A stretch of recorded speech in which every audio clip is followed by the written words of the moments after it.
কয়দিন আগে আমাদের মিজানুর রহমান আজহারি ভাই যশোরের এক মাহফিলে তিনি কি বললেন, একদল এতদিন চাঁদাবাজি করছে, খাইছে, আর একদল খাওয়ার জন্য রেডি হয়েছে। আচ্ছা, আপনাদের বিবেকের কাছে আমার প্রশ্ন, গত 15 বছর যারা চাঁদাবাজি করেছে তারা কি এখন ক্ষমতায় আছে নাকি? ওই 15 বছর চাঁদাবাজি করে তারা পালাইয়া গেল। ওরা গেল অগাস্টের 5 তারিখে, এখন চলছে আজকে জানুয়ারি মাসের 12 তারিখ। এই 5 মাস 7 দিন বাংলাদেশে কোনো চাঁদাবাজি নাই, ঠিক না? আছে তো, ওরা তো ক্ষমতা নাই, তাহলে করলো কেডা?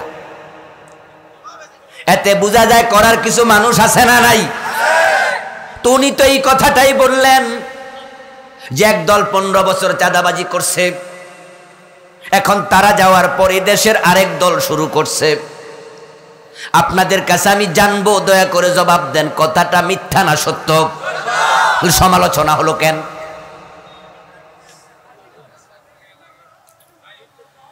আমার বন্ধু, এটাই হচ্ছে আমাদের হেদায়েত না পাওয়ার কারণ। কারণ সত্য কথা বললে আমরা বেজার হয়ে যাই।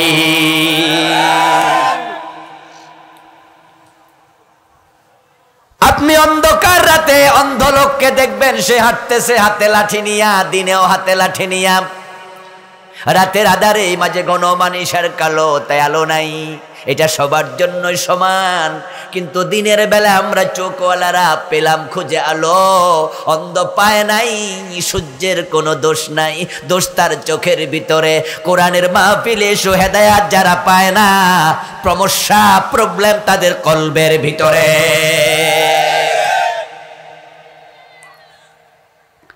এ কোরআন থেকে যারা হেদায়েত নিতে চান, কোরআন পড়ার সময়, কোরআনের মাহফিল আসার সময় অন্তরটাকে খুলে দেবেন।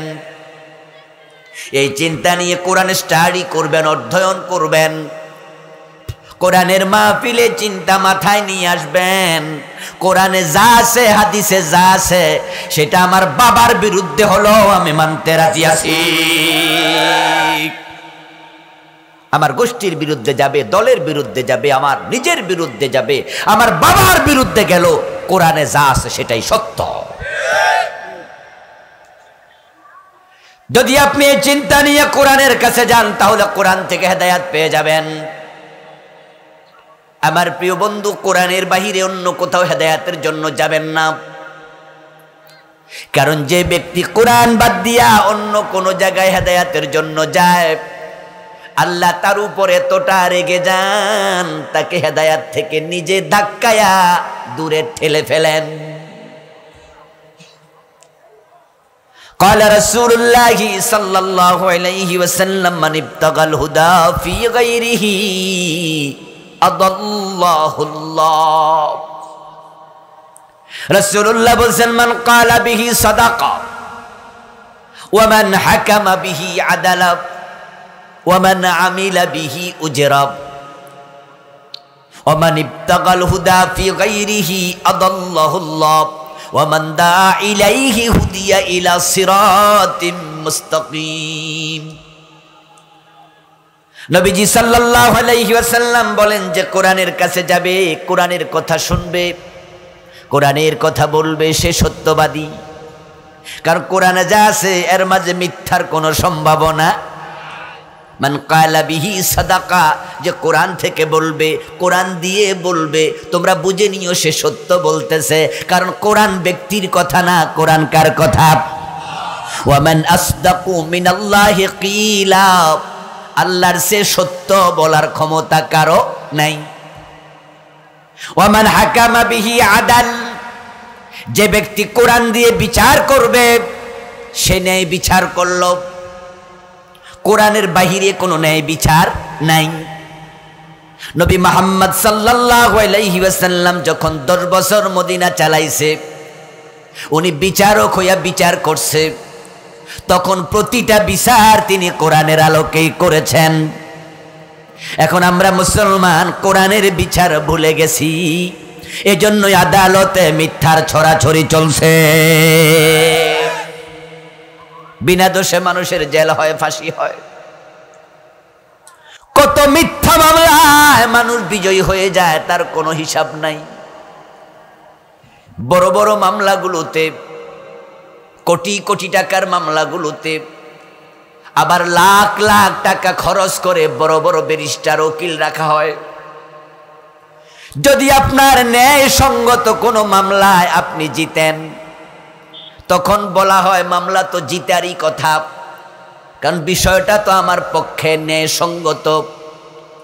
আমার ব্যারিস্টারের কি আর ভূমিকা আছে, মামলা সঠিক, আমি জিতবই, উনি জাস্ট হেল্প করেছে। কিন্তু মামলা যদি মিথ্যা হয়, ওই মিথ্যা মামলা জিতাইতে পারে, তখন কয় ব্যারিস্টার বড় যোগ্য। মিথ্যা মামলা জিতাইতে পারলে সে যোগ্য ব্যারিস্টার, সে যোগ্য উকিল। রাসূলুল্লাহ সাল্লাল্লাহু আলাইহি ওয়াসাল্লাম কাল্লা বলছে, ওয়ালা তাকুন লিল খাইনিনা খাসিমা। আল্লাহ কোরআনে বলছে, ওয়ালা তাকুন লিল খাইনিনা খাসিমা। ও নবী মুহাম্মদ, কোন খেয়ানতকারী, কোন প্রতারক, কোন জালেম, কোন অন্যায়কারীর পক্ষে আপনি কখনো বিতর্ক করবেন না। কোন অন্যায়কারীর পক্ষ নিয়ে আপনি মুহাম্মদ কথা বলবেন না। রাসূলুল্লাহ আল্লাহ তাআলা অন্যায়কারীর পক্ষ নিয়ে কথা বলতে মানা করছে। আমি আপনাদের কাছে প্রশ্ন করতে চাই, রাসূলুল্লাহকে অনুসরণ করা নফল না ফরজ? সবাই বলেন। রাসূল সাল্লাল্লাহু আলাইহি ওয়াসাল্লামকে অনুসরণ করা ফরজ। এখন আল্লাহ তাআলা রাসূলুল্লাহকে বলতেছেন, আপনি কোন জালেম, কোন খায়েনের পক্ষ নিয়া একটা কথাও বলবেন না। অথচ জেনে শুনে মিথ্যা মামলা নেয়, মিথ্যার পক্ষ ওকালতি করে এমন উকিল আছে না নাই? এখন আদালতে সে রায় নিয়ে যায় পক্ষে। যেই হাকিম মামলার রায় দেয়, জানা শোনা আছে মামলাটা মিথ্যা, এরপরও টাকার বিনিময়ে মিথ্যা মামলার পক্ষে রায় দেয়, এমন হাকিম এই দেশে আছে না নাই? বিচার যদি কোরআন দিয়ে হতো, মান হাকামা বিহি আদাল, কোরআন দিয়ে বিচার হলে না বিচার হতো। ওয়া মান আমিলা বিহি উজির, কোরআন দিয়ে যে আমল করে সে পুরস্কার প্রাপ্ত হবে আল্লাহর কাছে। ওমান ইবতাগাল হুদা ফি গায়রিহি আদাল্লাহুল্লাহ। এরপর প্রিয় নবীজি বলছেন, যে হেদায়াত কোরআন ব্যতীত অন্য জায়গায় তালাশ করে, আদাল্লাহুল্লাহ, আল্লাহ নিজে তাকে পথহারা করে দেয়। হেদায়াতের মালিক কে? তো আল্লাহ পথহারা করলে হেদায়াতটা আর কে দেবে? তাই হেদায়াত যারা নিতে চান তারা আল্লাহর কোরআনের কাছে যান, কোরআনে যা আছে তা গ্রহণ করুন, মেনে নেন। এ কোরআন এমন এক কিতাবের সাথে যে লাগে, আল্লাহ তার দাম নিজে বাড়াইয়া দেয়। কোরআনে আল্লাহ নিজে বলছেন, ইয়ারফাইল্লাহুল্লাযীনা আমানু মিনকুম ওয়াল্লাযীনা উতুল ইলমা দারাজাত। তোমাদের মাঝে যারা ঈমান পেয়েছো, ঈমানের পরে তোমরা কোরআনের ইলম পেয়েছো। ইয়ারফাইল্লাহু দারাজাত, কোরআনের ইলম যে পায় আল্লাহ নিজে তার সম্মান বাড়ায়া দেয়। ইন্নাল্লাহা ইয়ারফাউ বিহাদাল কিতাব আকওয়ামা। নবীজি বলেন, এই কিতাবের দ্বারা আল্লাহ কত কাউম, কত সম্প্রদায়কে আল্লাহ উপরে তুলে দিছে, সম্মান বাড়াইয়া দিছে। ওয়ায়াদাউ বিহি আখারিন, এবং এই কিতাবের মাধ্যমে আল্লাহ কত জাতিকে ধ্বংস করেছে, অপমানিত করেছে, অসম্মানিত করেছে। মানেটা কি? মানে হলো যারা কোরআন ধরবে তাদের দাম আল্লাহ বাড়াবে, যারা কোরআন ছাড়বে আল্লাহ তাদেরকে অপমানিত করে ছেড়ে দেয়। নবীজি সাল্লাল্লাহু আলাইহি ওয়াসাল্লাম বদর আপনার বিদায় হজের ভাষণে প্রায় ১৬ লক্ষ সাহাবীকে সামনে নিয়ে তিনি বক্তৃতা দিলেন। ওই বক্তৃতায় ভাষণে তিনি বললেন, তারাকতু ফীকুম আমরাইন লান তাদিল্লু মা তামাসসাকতুম বিহিমা কিতাবাল্লাহি ওয়া সুন্নতি। আল্লাহর হাবিব বলছিলেন যখন আল ইয়াউমা আকমালতু লাকুম দীনাকুম, এই আয়াতে কারিমা নাজিল হলো, আজকে আমি ইসলামকে পরিপূর্ণ করে দিলাম। রাসূলুল্লাহ বুঝে নিলেন দিন যেহেতু পরিপূর্ণ হয়ে গেছে, জমিনে রাসূলের আর থাকার কোনো প্রয়োজন নাই। তাই আয়াতে কারিমা নাজিল হওয়ার পরে প্রিয় নবীজি সাল্লাল্লাহু আলাইহি ওয়াসাল্লাম বললেন ভাষণের এক অংশে, হতে পারে এই মাঠে এই দিনে তোমাদের সাথে আর দেখা হবে না। প্রিয় নবীজির বিয়োগের বার্তা তারা শুনলেন। সাহাবারা রাসূলুল্লাহকে ভালোবাসতেন তাদের জীবনের চেয়ে বেশি। এজন্য কারো কারো বদন মলিন হয়ে গেল, চোখ অশ্রুসিক্ত হলো, কেউ কেউ কান্নাকাটি শুরু করে দিলেন। সাহাবায়ে কেরামের বেকারার হালত দেখে প্রিয় নবীজি বললেন, আমি চলে যাব, তবে তোমাদের কাছে আমি দুটি জিনিস রেখে যাব। তারাকতু ফীকুম শাইআইন আমরাইন, ও দুটি জিনিস আমি রেখে গেলাম। লান তাদিল্লু মা তামাসসাকতুম বিহিমা, যতদিন ভালো করে ধরে রাখবে ততদিন তোমরা পথচ্যুত হবে না, হেদায়াত থেকে ছিটকে পড়বে না। যেই হেদায়াত আল্লাহ কোরআনের মাধ্যমে তোমাদেরকে দিয়েছে, যদি টিকে থাকতে চাও আমি দুটি জিনিস রেখে গেলাম, সেটা ভালো করে ধরে রাখো।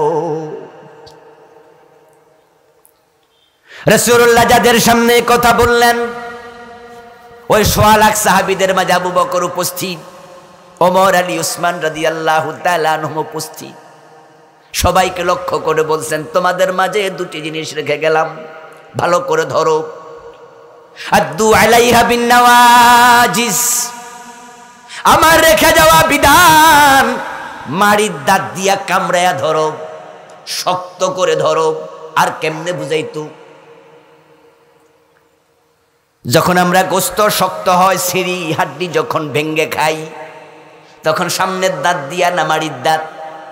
কারণ মাড়ির দাঁত শক্ত, ভালো করে ধরা যায়। আমার রাসূল বলে আদ্দু আলাইহা বিন নওয়াজিস, আমার রেখে যাওয়া বিধান মাড়ির দাঁত দিয়া শক্ত কইরা কামড়ায়া ধরিও।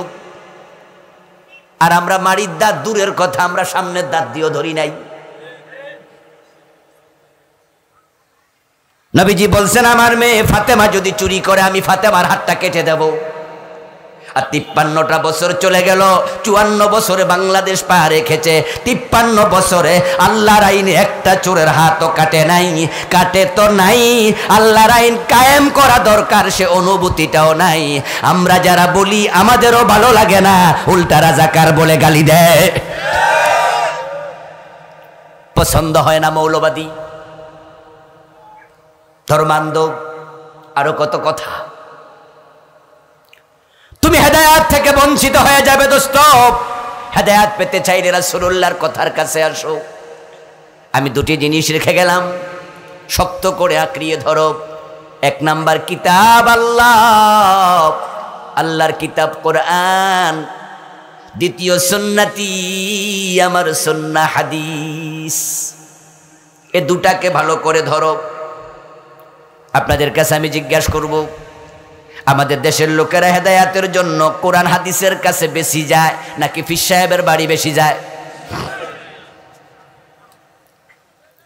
এই দেশের লোকেরা হেদায়াতের চিন্তা মাথায় নাই তা নাম।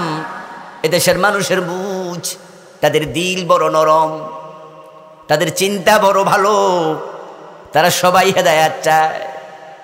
এই জন্য উত্তরবঙ্গ থেকে ট্রাকের বনাটে বৈশা আসে, হিল ট্যাক্সে, মেজবান্ডার শরীফে, বাসের ছাদে চড়ে আসে গরিব মানুষ, সিটে বসার টাকা নাই।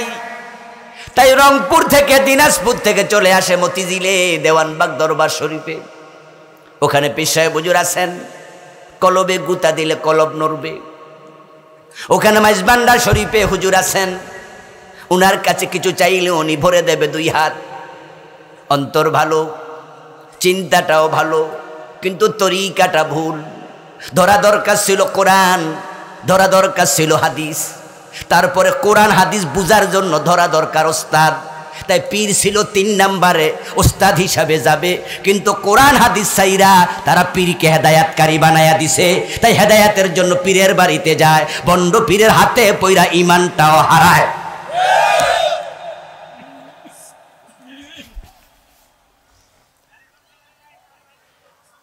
প্রিয় নবীজি বললেন, 2টি জিনিস রেখে গেলাম, কোরআন এবং সুন্নাহ ভালো করে ধরো। আমরা আজকে ধরতে জানলাম না। কোরআন তো মুসলমান পড়তেই জানে না, মানা তো আরো পরে। 1971 দেশটা যখন স্বাধীন হয়, 72 সংবিধান লেখা হলো। মুসলমানের হাতে ছিল সংবিধান লেখার দায়িত্ব। ডক্টর কামাল ছিলেন সংবিধান কমিটির প্রধান। মুসলমান প্রধান হওয়ার পরেও সংবিধান লেখার সময় আল্লাহর কোরআনের একটা আইন তারা ঢুকালো না। তারপর গত 53 বছরে যতগুলো সরকার ক্ষমতায় আসলো, তারা তাদের নিজের প্রয়োজনে সুবিধার জন্য এই সংবিধানটাকে 18 বার তারা চেঞ্জ করলো, কাটাছেঁড়া করলো। আল্লাহর কোরআনের কোনো আইন তারা ঢুকালো না। আপনাদের কাছে প্রশ্ন করি, এই 18 বার যদি সংবিধান পরিবর্তন হয়, তাহলে কোরআনের আইন ঢুকানোর সুযোগ আছে না নাই? তো মুসলমানই কোরআন ঢুকায় না, দোষ কি হিন্দুর নাকি? আমাদের প্রাইমারি, আমাদের হাই স্কুল, আমাদের কলেজ, আমাদের বিশ্ববিদ্যালয়, এই 53 বছরে যে সিলেবাস বানানো হলো, এই সিলেবাসকে ইংরেজরা এসে বানিয়ে দেওয়া যায়? ইন্ডিয়ার হিন্দুরা আসে তো সিলেবাস কে বানায়? আমরাই তো।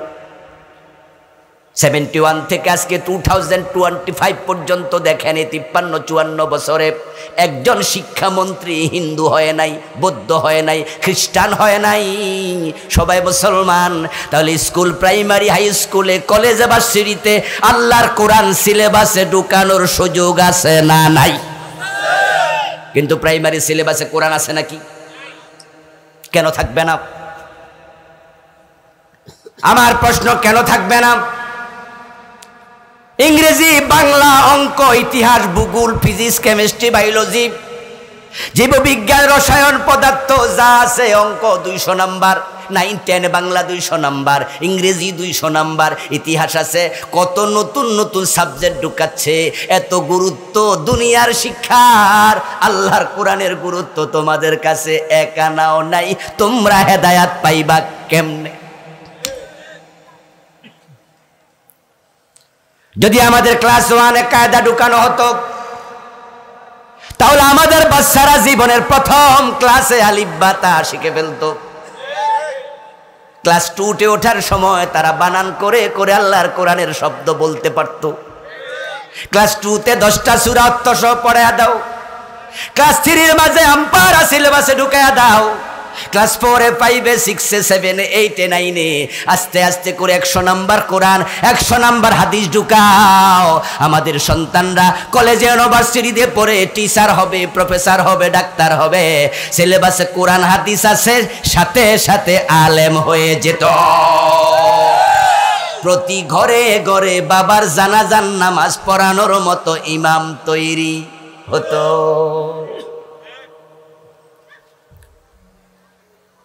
অথচ ইউনিভার্সিটি এমন সিলেবাস বানাইছে, এমন সাবজেক্ট আছে ভার্সিটিতে, যেই সাবজেক্টের ফার্স্ট ইয়ার থেকে লাস্ট ইয়ার পর্যন্ত তারা 5 থেকে 6 বছর পরে আল্লাহর কোরআন, রাসূলের হাদিসের সুন্নাহর 1 নাম্বারও নেই। এমন বিশ্ববিদ্যালয় বাংলাদেশে আছে যেখানে ইসলামের নামে একটা সাবজেক্ট নেই। জাহাঙ্গীরনগর বিশ্ববিদ্যালয়। ইসলামের ইতিহাসও নাই, ইসলামিক স্টাডিজও নাই, অ্যারাবিক লিটারেচারও নাই। আমি 14টি বছর সে বিশ্ববিদ্যালয়ের পাশে ছিলাম। একবারের সাথেই রেডিও কলোনি নামক এলাকায় আমি এক জুমা মসজিদের খতিব ছিলাম। কাছ থেকে বিশ্ববিদ্যালয়টাকে দেখেছি। এই জঙ্গলে শুধুমাত্র ফোলা আর মাইয়া বসে থাকে মাগরিবের পর থেকে। এত নেকেট, এত নোংরা।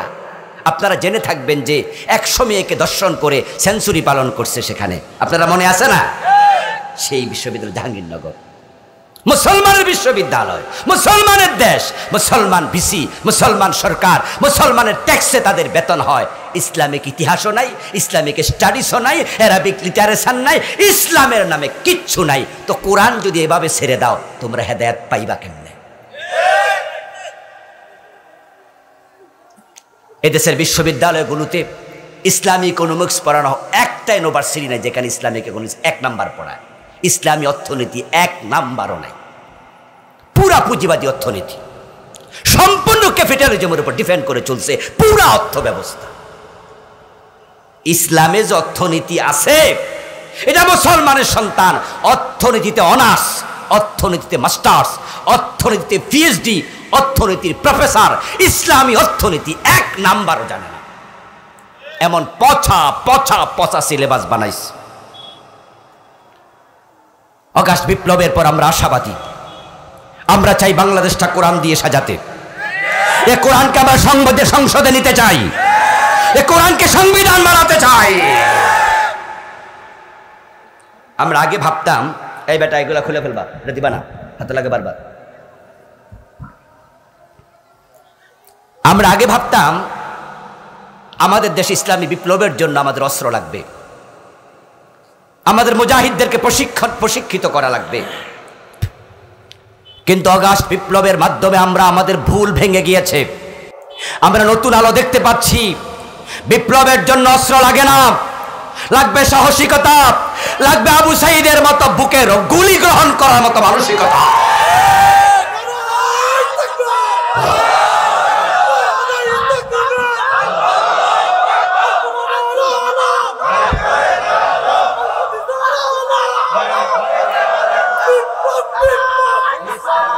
আমার প্রিয় ভাইরা, যে জালেম সরকার 15টা বছর পর্যন্ত এই দেশের আলেম ওলামাদের উপর জুলুম করেছে, মেয়ের 5 তারিখে শাপলা চত্বরে আলেমদের বুকে রক্তে রাজপথকে রঞ্জিত করেছে, আল্লামা সাঈদীকে 13 বছর জেলখানায় আটকে রেখেছে, 11 জন বড় নেতাকে ফাঁসিতে ঝুলিয়েছে, মরহুম জুনায়েদ বাবু নগরী রাহেমাহুল্লাহকে পিটাইয়া হাঁটু অচল করে দিয়েছে, মামুনুল হক ভাইকে বউ দিয়ে ধর্ষণের মামলা করে জেলখানায় ঢুকাইছে। ছাত্রদের বিপ্লবে তারা পালাতে বাধ্য হয়েছে। বিনা অস্ত্রে বিপ্লব হয়। 2000 প্রাণ দিয়ে যদি জালেম পালাতে বাধ্য করা যায়, আমরা প্রয়োজনে কোরআনের জন্য 2 লাখ প্রাণ দিতে রাজি হয়ে যাব।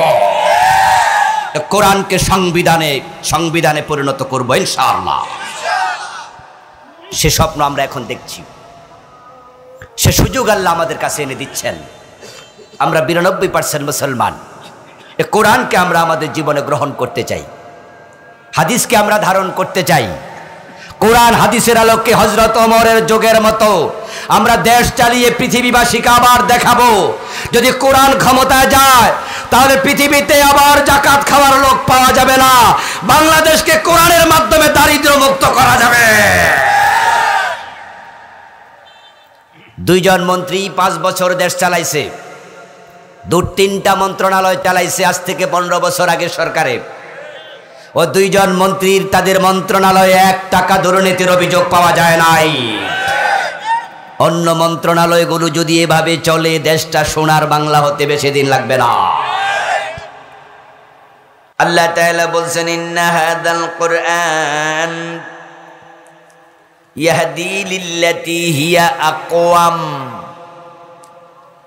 নিশ্চয়ই এই কোরআন, ইন্না হাযাল কুরআন, নিশ্চয়ই এই কোরআন, ইয়াহদি হিদায়াত দেবে, লিল্লাতি হিয়া আকওয়াম, এমন লোকদেরকে, এমন কলবকে, এমন ব্যক্তিদেরকে যে মানুষগুলো হেদায়াত গ্রহণের জন্য এক পায়ে দাঁড়াইয়া আছে, যাদের অন্তরকে তারা কোরআন বুঝার জন্য, কোরআন মানার জন্য নিজেরা উন্মুক্ত করে রেখেছে। যারা কোরআন বুঝার জন্য অন্তরকে রাজি করাতে পারে নাই, কোরআন তাদেরকে হেদায়াতের পথ দেখাবে না। এই কোরআনকে বলা হয় হেদায়াতের কিতাব। হুদাল্লিল মুত্তাকিন হুদাল্লিন নাস, হাদা হুদা। আল্লাহ বলেন এটাই হলো হেদায়াতের কিতাব, এটা পৃথিবীর মানুষকে হেদায়াত দিতে আমি পাঠাইছি। শাহরু রমাদান আল্লাযী উনজিলা ফীহিল কুরআন হুদাল লিন্নাস। রমাদানে কোরআন নাজিল হলো বিশ্ব মানবতার হেদায়াতের জন্য। নাস মানে মানুষ, হিন্দু ও মানুষ, ইহুদি খ্রিস্টান বৌদ্ধ সবাই মানুষ। কোরআন শুধু মুসলমানের জন্য আসে নাই, হুদাল লিন্নাস, এটা আসছে সব মানুষের জন্য। কিন্তু সব মানুষ কোরআন থেকে হেদায়াত পায় না। কোরআন থেকে হেদায়াত পাওয়ার জন্য শর্ত হলো লিল্লাতি হিয়া আকওয়াম। যারা হেদায়াত গ্রহণ করার জন্য নিজেকে প্রস্তুত করেছে, যারা হেদায়াত পাওয়ার নিয়তে কোরআনের কাছে যাবে, কোরআন শুধু তাদেরকে হেদায়াতের পথ দেখাবে। হিদায়াত নেয়ার মতো মন তৈরি করো, তারপর কোরআনের কাছে যাও।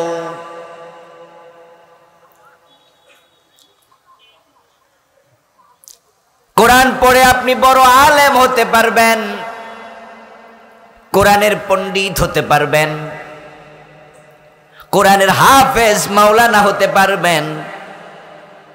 কিন্তু কোরআন থেকে হেদায়াত নেয়ার মন নাই, আপনি যত বড় আলেম হন, কোরআন আপনাকে হেদায়াতের পথ দেখাবে না।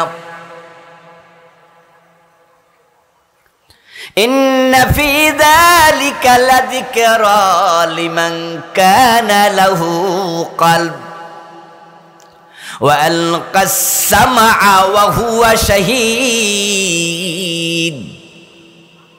অন্য আয়াত আল্লাহ বলতেছে এই কোরআনের মাঝে আছে নসিহত, উপদেশ। লিমান কানা লাহু কলব, যার অন্তর জাগ্রত, যার অন্তর জীবিত। মরা মানুষের কি অন্তর নাই? অন্তর বুঝেননি? গিলা মুরগি জবাই করলে একটা কলিজা, কলিজার পাশে পাওয়া যায় কি? আছে না এরকম? মানুষের আছে কলব, মুরগিরও আছে, গরুরও আছে, ছাগলেরও আছে। যেটাকে আমরা গিলা কলিজা বলি, কলিজার পাশেরটা গুদ্দা। বুঝতে আরো সহজ। একজন আমারে হেল্প করছে। মরা মানুষের কি গুদ্দা নাই? মরা মানুষেরও গুদ্দা আছে, গিলা আছে, কলব আছে। কিন্তু তার কলবটা মরা, যেহেতু সেও মরা। জমিনে কিছু মানুষ আছে যাদের হৃদয় কলব মরে গেছে, অথচ লোকটা জীবিত। চোখ থাকিতে অন্ধ, হায় রে কপাল। ছোটকালে শুনছেন না? চোখ থাকিতে অন্ধ, হায় রে কপাল মন্দ, কলমের কালি রে শুকাইয়া গেলি রে, কি দি লিখিতাম বন্ধুর নাম। এই যে কবি কবিতা লেখলো, চোখ থাকতে অন্ধ, কি বুঝাইতে চাইলো? চোখ আছে দেখি না, এর মানে যে বন্ধু সে আমার কাছে নাই, তার কাছে যাওয়ার কোনো ব্যবস্থা। কলমে যে লিখবো, কলমে কালিটাও নাই। চোখ থাকতে অন্ধ আছে, কান থাকতে বধির আছে, কলব আছে বোঝে না এমন মানুষ।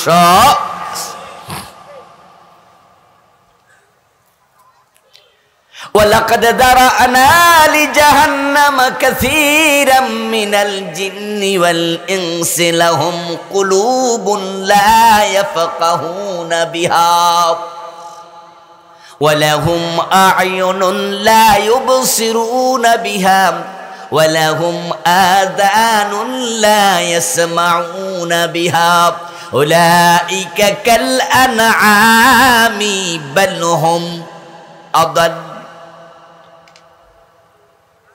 আল্লাহ বলে কিছু মানুষ আছে যাদের চোখ আছে দেখে না, কান আছে শোনে না, অন্তর আছে উপলব্ধি করে না।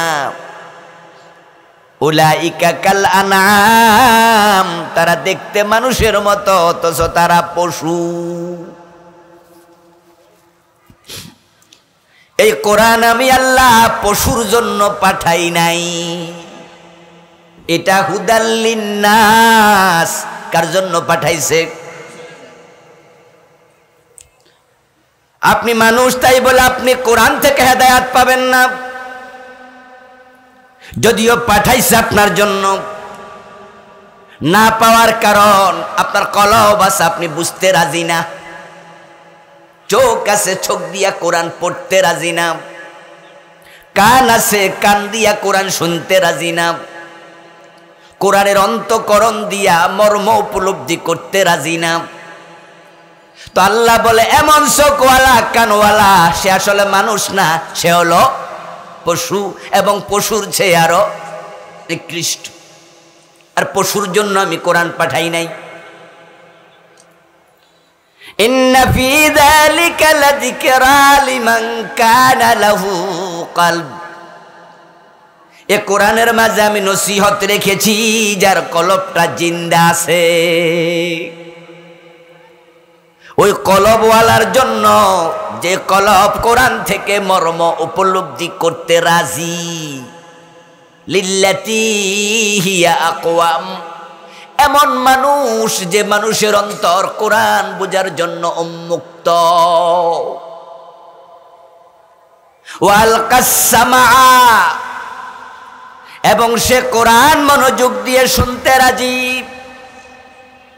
ওয়াহুয়া শাহীদ, এবং কোরআনে যা আছে তার ব্যাপারে সে সাক্ষ্য দিতেও রাজি। আমরা আজকে আপনাদের সামনে যা বুঝাবো, আমার আলোচনার প্রতিপাদ্য হবে হেদায়াত পাওয়ার পন্থা কি। আমরা প্রতিদিন নামাজে দাঁড়ায়া কমপক্ষে 17 বার আল্লাহর কাছে হেদায়াত চাই। সূরা ফাতিহার মাঝে আল্লাহ তাআলা শুধু একটা দোয়া শিখাইছে, সেটা হলো ইহদিনাস সিরাতাল, আমাকে আল্লাহ হেদায়েতের পথ দাও। সূরা ফাতিহার মাঝে একটা দোয়া যেটা আমরা দিনে 17 বার করি, 17 রাকাত ফরজ নামাজে। আর যারা সুন্নত নফল ওয়াজিব পড়ি তারা দোয়া আরো বেশি করি। আল্লাহ দোয়া শিখানো দ্বারা বুঝাতে চান হেদায়াতের চেয়ে দামি কোনো জিনিস পৃথিবীতে আর নাই। আল্লাহর কাছে হেদায়াত সবচেয়ে দামি জিনিস।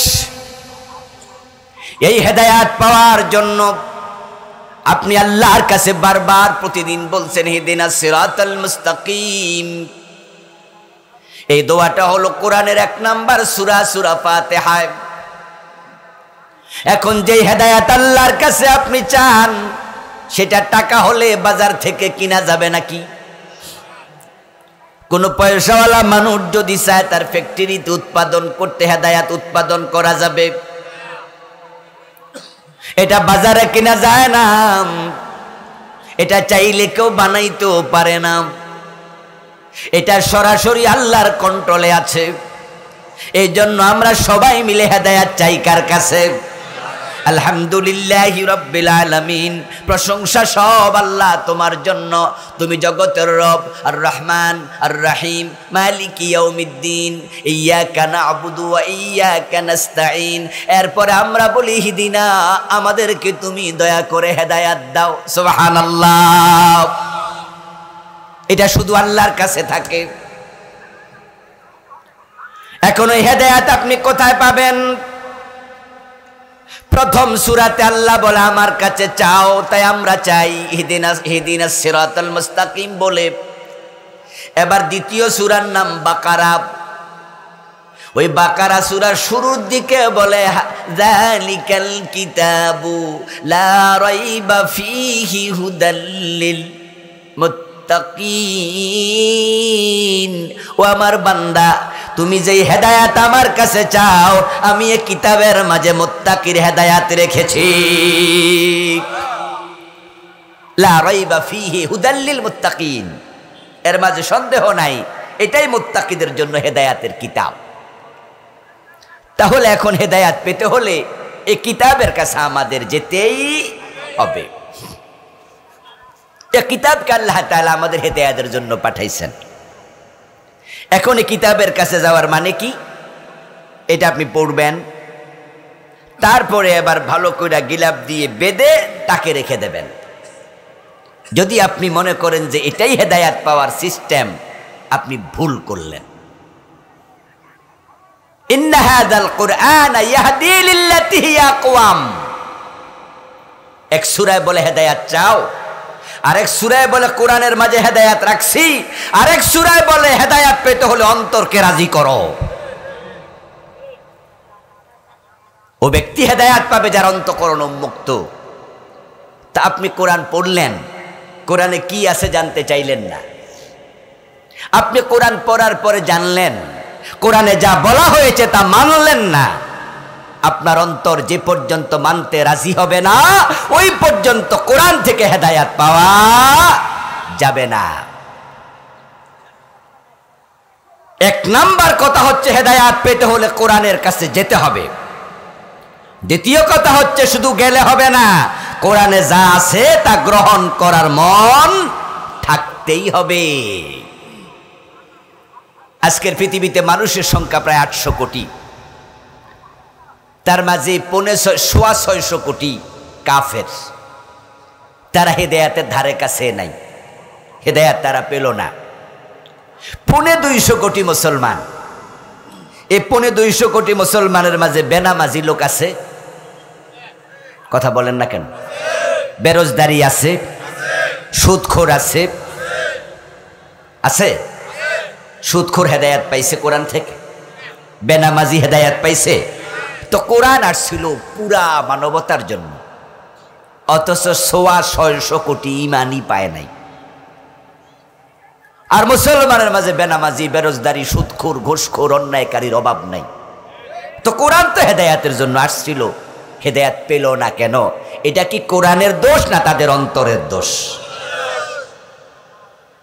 এ কোরআনের মাঝে হেদায়াত আছে, আল্লাহ বলেছেন। আল্লাহ হেদায়াতের জন্য কোরআন পাঠাইছে। আবু বকর হেদায়াত পেয়েছে কোরআন থেকে, ওমর পেয়েছে, ওসমান পেয়েছে, আলী পেয়েছে রাদিয়াল্লাহু তাআলা আনহুম। 1.25 লক্ষ সাহাবী পেয়েছে। এমন ভাবে পেয়েছে এক একজনের সম্মান আকাশের তারকার চেয়ে দামি হয়ে গেছে। এ কোরআন ছিল হেদায়াতের মূল পরিচালিকা শক্তি। পৃথিবীতে একমাত্র কিতাব, যেই কিতাবের কোনো বিকল্প কিতাব নাই। পৃথিবীতে কোরআন ব্যতীত হেদায়াতের ভিন্ন কোনো কিতাব নাই। এখন প্রশ্ন, হেদায়াত কেন পেল না? আমার প্রিয় ভাইয়েরা বঙ্গোপসাগরে গেলেন, আমার হাতে এখানে 500 মিলিগ্রামের এই বোতলটা আছে। এই বোতলটার পানি ফেলে খালি বোতলটা নিয়ে আমি বঙ্গোপসাগরে যাইয়া যদি আমি চিপিটা ভালো করে লাগাইয়া তারপরে পানির তলায় ঢুকাইয়া রাখি, 10 মিনিটও চাপ দিয়া ধরে রাখি, ভিতরে পানি ঢুকবে? বঙ্গোপসাগরে পানি নাই এই জন্য, ঠিক না? দোষটা কি সাগরের? দোষটা আমার, আমি তো তার মুখ বন্ধ করে রেখেছি। অমাবস্যা রাতের পরেও কিন্তু সূর্য ওঠে, রাত চলে গেলে সূর্য ওঠে। সূর্য যখন ওঠে পৃথিবীর সকল মানিষা গাঢ় অন্ধকার সূর্যের আলোতে পালিয়ে যায়। সূর্যের কিরণ এতটা তেজস্বী হয় যে বাঁশঝাড়ের নিচের অন্ধকার দূর করে দেয়। দরজা বন্ধ করা ঘর, ওই ঘরের ভিতরেও কিন্তু আলো পৌঁছে যায়। কিন্তু যে লোকটা চোখে আলো নাই, অন্ধ, এত বড় সূর্য তাকে কি আলো দিতে পেরেছে? আমার প্রিয় ভাই, অন্ধ রাতের আধারে চললেও লাঠি, আবার দিনে দুপুরে যখন হাঁটে অন্ধের হাতে তখনও থাকে সাদা লাঠি, সাদা চড়ি।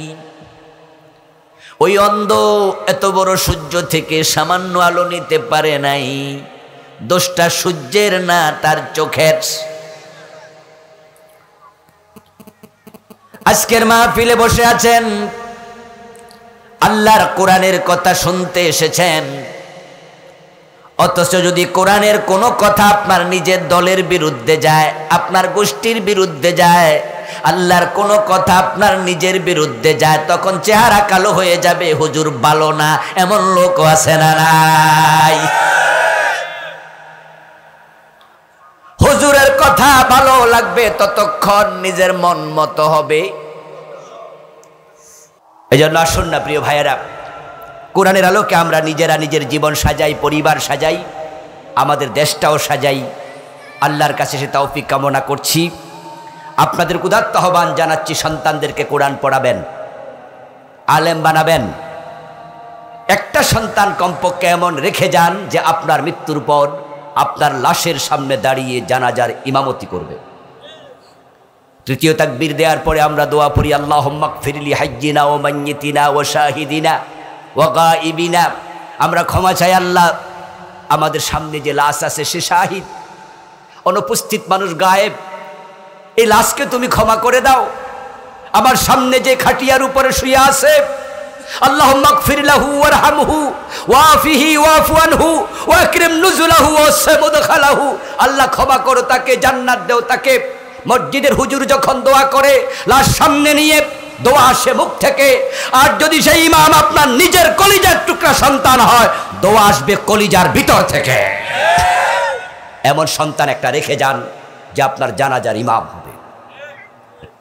এমন নেতা বানান যারা সংসদে গিয়ে সুদ বন্ধ করবে, যারা সিনেমার বিরুদ্ধে কথা বলবে। আমরা হুজুররা পারিনি। এদেশে 3.5 লাখ মসজিদ থেকে আমরা সিনেমার বিরুদ্ধে অনেক ওয়াজ করেছি। সিনেমা বাড়তে বাড়তে বাড়তে বাড়তে এখন এই মোবাইলের ভিতরে সিনেমা হল আছে না নাই? এখন আমরা হুজুরের হাতেও সিনেমা হল আছে, যদি এই সিনেমা হলে আমরা ঢুকি না আর কি, কিন্তু আমরা হাতে আছে। আমাদের সন্তানদের হাতে সিনেমা হল আছে না নাই? আর জি বাংলা স্টার জলসার কারণে তো মুসলমানের ঘরগুলো অলরেডি সিনেমা হল হয়ে যাচ্ছে, চা দোকানগুলো সিনেমা হল হয়ে গেছে। নামাজের অনেক ওয়াজ আমরা করেছি, কিন্তু ফজরের সময় মসজিদ ভর্তি করতে আমরা পারছি না। আমরা দেখি মাগরিবের সময় মসজিদে নামাজ চলে, মসজিদের পাশের দোকানে বসে বসে আরেকজন বিড়ি টানছে, মসজিদের পাশের চা দোকানে টেলিভিশন চলছে। আমরা পারিনি আজানের পর দোকান বন্ধ করার ট্র্যাডিশন চালু করতে। বাইতুল মুকাররম মসজিদে উপরের তলায় নামাজ চলে, নামাজ চলাকালে মসজিদ মার্কেটে নিচতলায় দোকানদারি চলে। আমরা মসজিদ মার্কেটও বন্ধ করতে পারি নাই। দিন যদি বিজয়ী হয়, কোরআন যদি সংবিধান হয়, আল্লাযীনা মাক্কান্নাহুম ফিল আরদি আকামুস সালাত ওয়া আতাউয যাকাত ওয়া আমারু বিল মা'রুফ ওয়া নাহাউ আনিল মুনকার। আল্লাহ বলেছে, ইসলামী সরকার আসলে, কোন ভূখণ্ডে মুসলমান ক্ষমতা পেলে তারা নামাজ কায়েম করবে, যাকাত আদায় করবে, সৎ কাজের আদেশ দেবে, অসৎ কাজে নিষেধ করবে। রাষ্ট্র যদি অন্যায়ের বিরুদ্ধে কথা বলা শুরু করে দেয়, আমরা আর কথা বলা লাগবে না, অন্যায়কারীরা তার মতো সোজা হয়ে যাবে। মাদকের বিরুদ্ধে কত ওয়াজ আমরা আলেমরা করলাম, ইয়াবা, হেরোইন, ফেতরিন, ফেন্সিডিল, আরও কত রকমের মাদক ঢুকছে নিয়মিত, আমরা বন্ধ করতে পারিনি। ইসলাম যদি ক্ষমতায় যায়, কোরআন যদি সংসদে যায়, ইসলাম ওরা যদি এমপি মন্ত্রী হয়ে যায়, তাহলে আইন বানানো হবে, মাদক সেবীকে 80 বেত দেওয়া হবে, 80 বেতে সোজা হয়ে যাবে। এই জন্য আসুন না, তেলাওয়াতের কোরআনকে আমরা আমলের কোরআন বানাই। আমরা কোরআন সুন্নাহকে জীবনে লালন করি, ধারণ করি, আঁকড়িয়ে ধরি। জীবনের বটম থেকে টপ, পাকঘর থেকে সংসদ ভবন, ব্যক্তি জীবন থেকে আন্তর্জাতিক বলয়, আমরা থাকবো যেখানে কোরআন সুন্নাহ থাকবে সেখানে। এগিয়ে যাই সামনের দিকে, আল্লাহ তৌফিক দান করুন, আমিন। প্রিয় ভাইয়েরা, ইশারের নামাজের পর ইনশাআল্লাহ আজকের মাহফিলের সম্মানিত প্রধান মুফাসসির, নন্দিত মুফাসসিরে কোরআন মুহতারাম মাওলানা আবু নসর আশরাফি ভাই তিনি আলোচনা করবেন। ইশারের নামাজের আজান হবে, আশা করছি এখানেও জামাত হবে, পাশে মসজিদে তো হবেই। আপনারা আবার চলে আসবেন, উঠবেন না এখন। এখন আপনাদের সম্মুখে সংক্ষিপ্ত আলোচনা উপস্থাপন করবেন আমাদের এই আসনের কৃতি সন্তান, আপনাদের এলাকারই পরিচিত মানুষ, বিশিষ্ট শিক্ষাবিদ মহতারাম মৌলানা ইয়াসিন আরাফাত ভাই, নাকি?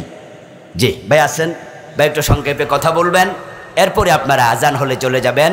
আল্লাহ হাফিজ, আসসালামু আলাইকুম ওয়া রাহমাতুল্লাহ। এখন একটু বসুন।